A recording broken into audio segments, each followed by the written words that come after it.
Cet été 2018, je décide de faire le GR du Tour du lac d'Annecy. Ayant quelques marches à mon actif, et notamment une bonne portion d'un des chemins de Compostelle, je me dis que ça peut se tenter. J'adore les Alpes et le lac d'Annecy. Je me dis que les paysages doivent être à couper le souffle. Le GR du Tour du lac d'Annecy peut se faire en moins d'une semaine. Ça me semble être une bonne durée.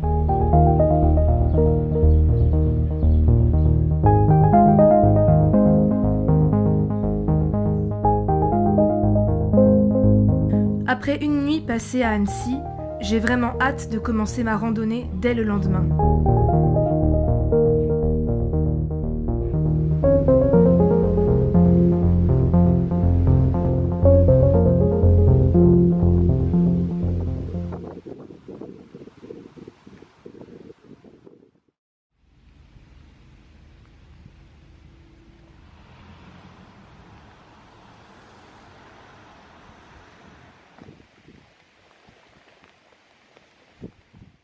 Donc là, je suis toujours dans mon auberge de jeunesse à Annecy. On est le jeudi 8 août, 9 août, jeudi 9 août. Et il pleut, il y a des orages, et ça pour toute la journée. Donc du coup, je reste une nuit de plus à Annecy. Je ne commence pas ma randonnée, puisque les orages en montagne c'est quand même dangereux. Et puis un premier jour comme ça de monter sous la pluie, sous les éclairs, le tonnerre, c'est pas très conseillé. Donc je reste à Annecy pour le moment. Je pars demain puisque dès demain il refait beau, et ce pour plusieurs jours d'affilée. Donc voilà, je prends mon mal en patience et puis je vais visiter la ville d'Annecy un peu mieux. Je patienterai jusqu'à demain. Je suis un peu frustrée quand même, mais bon, c'est comme ça, hein. Je vais pas commencer à faire n'importe quoi juste parce que la météo me plaît pas et aller me balader en montagne toute seule sous un temps pareil, hein. Donc je reporte ça à demain, et puis je verrai bien ce qui se passe, si la montagne veut bien de moi quand même.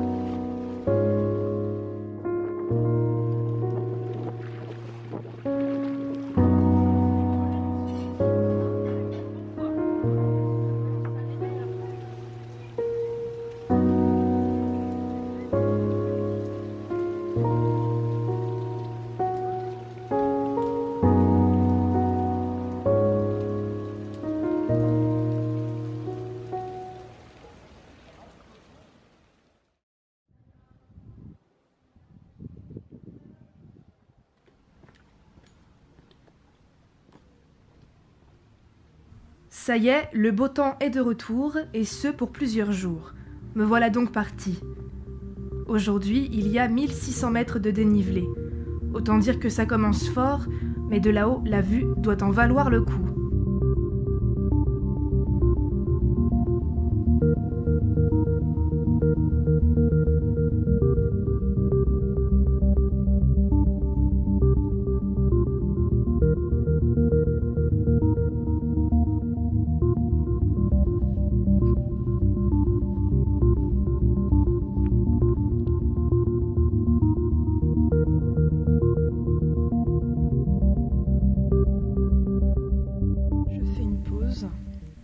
Parce que je me suis perdue. Là c'est bon, j'ai retrouvé mon chemin. Mais ce qui s'est passé, c'est que j'ai pas vu un panneau. Et du coup je me suis engagée sur le mauvais chemin pendant au moins 1 heure. Et en fait je me suis dit que je descendais beaucoup trop, et c'est vrai. Je me suis tapé 500 mètres de dénivelé en descendant. J'ai dû remonter ensuite parce qu'il n'y avait pas d'autre moyen pour moi de retomber sur le bon chemin. Donc c'est ce panneau là que j'ai pas vu. Il était bien caché. Faites bien attention quand vous randonnez.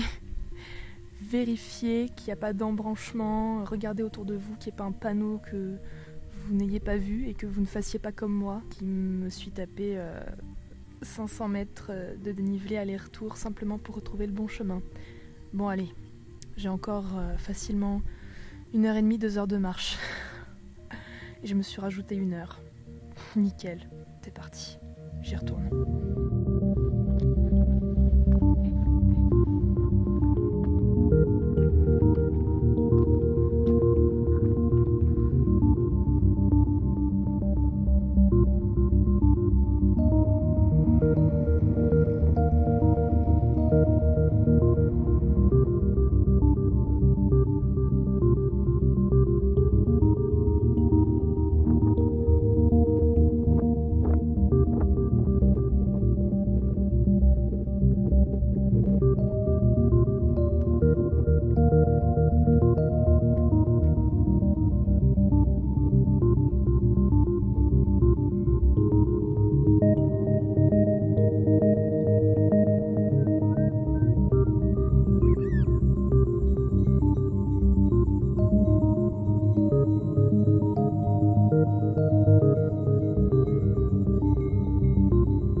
Après une telle journée de marche, la fatigue se fait rapidement sentir.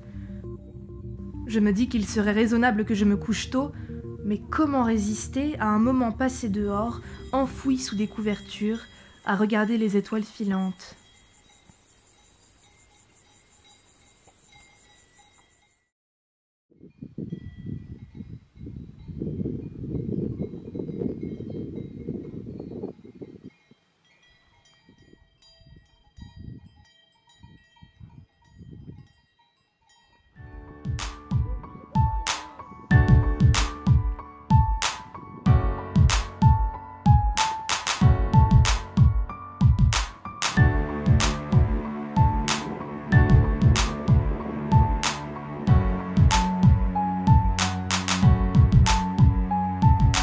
Me voilà repartie après un moment passé en compagnie d'Hervé et de son fils, 2 personnes adorables rencontrées au refuge.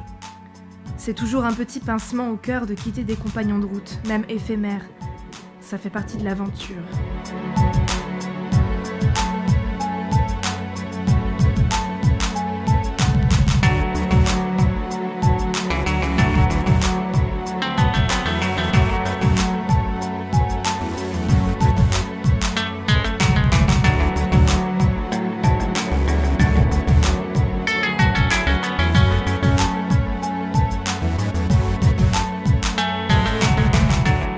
Je reviens pleinement au chemin, surtout que je franchis des parties délicates, escarpées, caillouteuses, glissantes.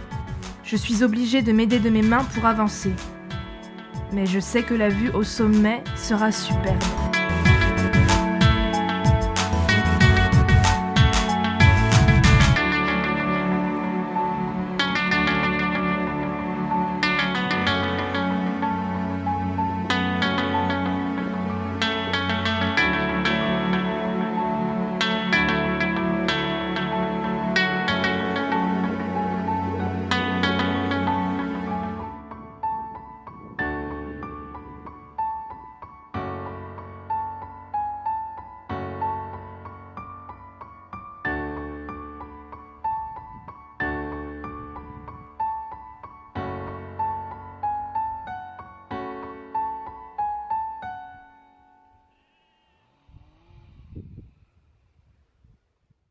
Je viens d'arriver à mon gîte d'étape, le refuge du Roc des Bœufs, qui se situe près de Bellecombe-en-Bauge. Le gîte se situe exactement à Mont-Devant, près de Mont-Derrière. Non, il n'y a pas de jeu de mots.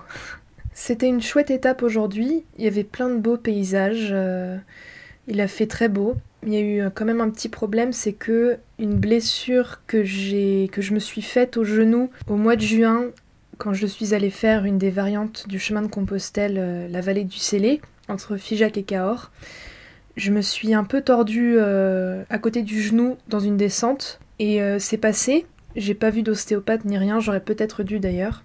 Et là, du coup, ça s'est réveillé. Dans une descente hier et aujourd'hui, j'ai quand même pas mal douillé. Donc je vais m'appliquer de l'anti-inflammatoire. Et je vais voir si je peux continuer quand même demain, j'espère.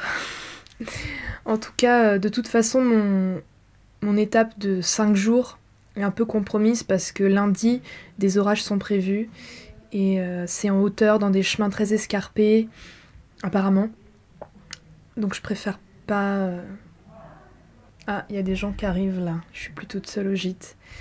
Bon, je verrai comment ça évolue. C'est la surprise.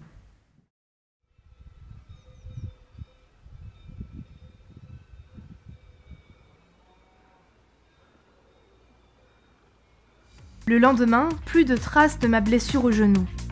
Alors c'est parti pour mon dernier jour de marche. Je passerai par le col de la Frasse, puis je descendrai jusqu'au village de La Tuile. De là, je prendrai le bus qui me ramènera à Annecy.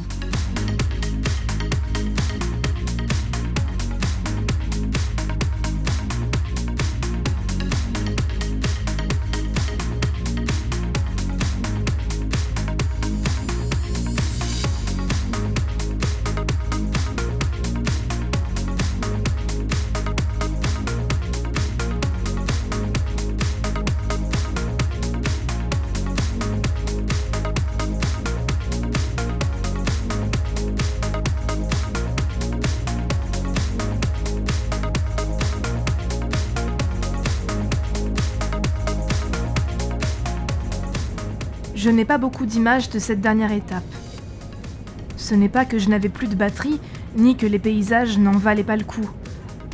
J'ai eu une frayeur sur le chemin qui a fait que j'ai arrêté de filmer pendant un moment. Bon, et bien me voilà de retour à Annecy. J'espère que vous m'entendez parce que je suis pas sûre que ça s'entende très bien, ma voix, avec le trafic et les vagues derrière moi, les vagues du lac. Je sais pas si on voit. Ils annonçaient des orages et de la pluie pour aujourd'hui, donc du coup je suis rentrée plus tôt parce que des orages en pleine montagne, coincés dans un refuge en altitude, c'est moyen. Donc j'ai préféré revenir plus tôt et décaler mon départ d'Annecy d'un jour. Je pars demain au lieu de mercredi. J'ai une anecdote assez sympa à raconter par rapport à ce qui m'est arrivé hier. Je me suis perdue sur un sentier hyper escarpé. Je me suis retrouvée exposée en plein cagnard sur des montagnes. J'ai eu assez peur. C'était le col de la Frasse. Et je me suis retrouvée paumée sur un truc, un sentier. C'était pas un GR, c'était un truc d'alpinisme, je pense. Mais je me suis trompée de direction. J'ai dû louper un embranchement. Et du coup, j'ai commencé à grimper mais sur un sentier, mais alors... caillouteux, hyper glissant, qui donnait sur un précipice.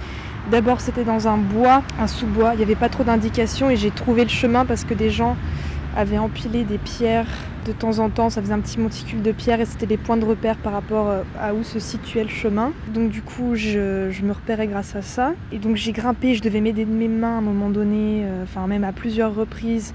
Mes bâtons de marche m'ont aidé aussi à ne pas...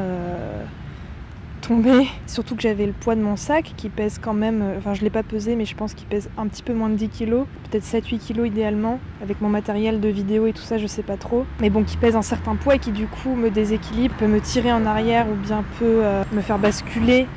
Du coup j'avais ça à prendre en compte et là sur un truc hyper escarpé comme ça, c'est vraiment pas évident. J'ai pas mal galéré à grimper, j'étais pas sûre si c'était le bon chemin et c'était pas le bon d'ailleurs, mais bon sur le moment je savais pas. Ensuite je me retrouve, la forêt se finit sur un tas de gravats mais hyper glissant en plein cagnard. Je grimpe ça, je glisse tout le temps, je dois m'aider de mes mains, je dérape et c'est vraiment à pic, ça grimpait vraiment sec. Et après je retrouve un chemin de terre mais hyper étroit qui donne sur un précipice et puis le col de la Frasse c'est une montagne très étroite.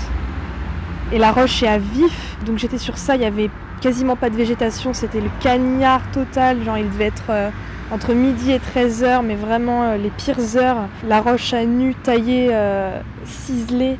Je savais pas où me menait ce chemin, donc j'ai continué à grimper. Et puis à un moment donné, je me suis dit mais non, mais c'est pas possible que ce soit le GR, moi je suis censée redescendre vers La Tuile.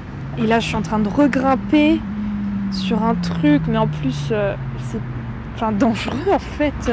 Et là j'ai commencé à avoir peur, puis surtout en fait ça m'a épuisé physiquement de grimper ça. J'en tremblais Et ça donnait vraiment sur du vide et c'était super étroit, enfin bon, la galère totale. Donc je continue, puis à un moment donné, je sens que ça va pas, donc je m'assois, je réfléchis, je me dis non mais attends. Et je me sentais pas du tout de redescendre à ce moment-là, parce que j'avais tellement galéré à monter, j'ai tellement glissé, je me suis dit oh là là, mais je vais jamais réussir à redescendre ça. Par chance, je captais, il y avait du réseau, il y avait même la 3G un tout petit peu. Du coup, j'appelle le 112, qui est le numéro à appeler, en tout cas en montagne, si jamais on est perdu, on est blessé, il y a eu un accident, c'est le numéro à appeler. Donc je les ai appelés, je les ai perdus plusieurs fois, mais j'ai réussi quand même à avoir un mec super gentil à l'autre bout du fil qui m'a demandé où j'étais. Du coup, on a essayé de me localiser avec mon GPS. Au début, ça marchait pas. Et finalement, alors c'est pareil pour ceux qui ont un iPhone, donc il y a une boussole dessus. Et en fait, sur la boussole, en dessous, il y a les coordonnées GPS. En tout cas, moi, ça a réussi à me localiser. Donc j'ai pu leur donner mes coordonnées GPS. Donc ils ont vu où j'étais. J'étais pas du tout, même sur le bon versant. Enfin, je voyais le Mont Blanc de là où j'étais. Donc on a mis un certain temps à me localiser. Moi, entre-temps, j'ai glissé sur les fesses pour me mettre dans un endroit à peu près à l'ombre parce que vraiment, ça tapait. J'avais plus beaucoup d'eau dans ma gourde. Et le mec a fini par me dire, bon, le mieux à faire, je pense que c'est d'essayer de redescendre. Et si jamais vous êtes bloqué, que vous n'y arrivez pas, moi, je vous rappelle dans une demi-heure et puis nous, on vient vous chercher. Mais essayez de redescendre. Le mec me garantit de me rappeler une demi-heure après. Du coup, moi, je prends mon courage à deux mains et je redescends au début sur les fesses. Je tremblais de partout, j'avais plus de force. Enfin, c'est que finalement, j'arrive à me redresser. Donc, avec le poids du sac et vraiment le vide en dessous de moi et les cailloux super glissants, il n'y avait pas vraiment de chemin. Je redescends, je galère, je mets vachement de temps à redescendre. J'arrive tout en bas, j'en tremble de partout. Enfin, c'était... Le mec me rappelle une demi-heure après, me demande où je suis. J'ai dit que j'étais descendue, donc en plus j'avais même pas à manger dans mon sac, enfin n'importe quoi, j'avais juste des fruits secs et 2 barres énergétiques. Je me gave de fruits secs comme ça parce que j'avais pas pris de déjeuner, j'avais plus de force, je tremblais de partout, j'ai eu vraiment un gros coup de frayeur. Ça aurait pu pas bien se finir cette histoire. Donc moi après, je bois mais pas trop parce qu'il me reste plus beaucoup d'eau. Et je suis assez loin de la tuile encore, 2 heures de marche facilement. Je retourne sur mes pas, puis j'ai pas mal marché en fait hors du GR, donc je sais pas, j'ai pas compris ce que j'ai foutu. À un moment donné, je croise un groupe de randonneurs qui remontent. Je leur demande c'est par là le GR pour aller à la tuile et tout ça. Ils me confirment que oui c'est par là, vous avez juste à descendre, vous allez voir, vous allez tomber sur le parking, puis vous redescendez, c'est vraiment, vous pouvez pas vous tromper. Donc je continue de marcher, puis je retombe sur le GR. Je rappelle le mec 1 heure plus tard et je lui dis que c'est bon, je suis de nouveau sur le GR, donc il est rassuré. Et il me souhaite de finir le trail en beauté. Je raccroche et moi, il me reste 2 heures de marche jusqu'à la tuile avec très peu d'eau. J'étais dans un état... Bon, ça allait, hein, j'ai déjà enduré ce genre de truc. J'ai tracé, j'étais un peu en pilote automatique, j'allais super vite dans les descentes. Mais vraiment, je savais où placer mes bâtons, mais sans réfléchir. J'ai vraiment tracé. Et je suis arrivée à la tuile, j'ai décompressé. C'est vrai que la randonnée en montagne, c'est quand même quelque chose. Je pense qu'il faut savoir bien lire une carte IGN. Moi, j'ai appris sur le tas. Souvent la consulter, cette carte, parce que le GR est des fois pas hyper bien indiqué. Parfois, il suffit que tu aies le soleil dans la gueule et que le signe soit un peu dans la pénombre et que tu le vois pas et tu loupes un embranchement. Moi, j'ai entendu plein de gens qui disaient « moi, je pars jamais seule en montagne, faut pas ». Bon, je l'ai fait. Ces 3 jours de randonnée se sont quand même globalement très bien passés, même si je me suis perdue 1 ou 2 fois et la 2e fois, j'ai vraiment eu peur. Par contre, je le referais très volontiers, peut-être dans un groupe organisé ou avec un guide. Bon, voilà, je suis sortie vivante de cette histoire et sans dommages collatéraux trop importants. Bon, j'ai des grosses courbatures, mais ça va, rien de bien méchant. Et on apprend toujours de ses erreurs. Voilà. Bon, allez, j'ai super mal au bras, donc je vais arrêter de filmer.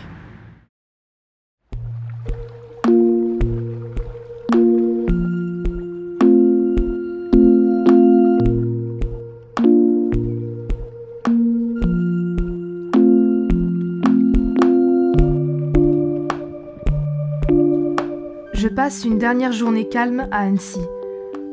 Même si j'ai fait quelques imprudences et que la météo n'a pas toujours été de mon côté, j'ai adoré cette expérience. Les Alpes sont magnifiques. Annecy est belle.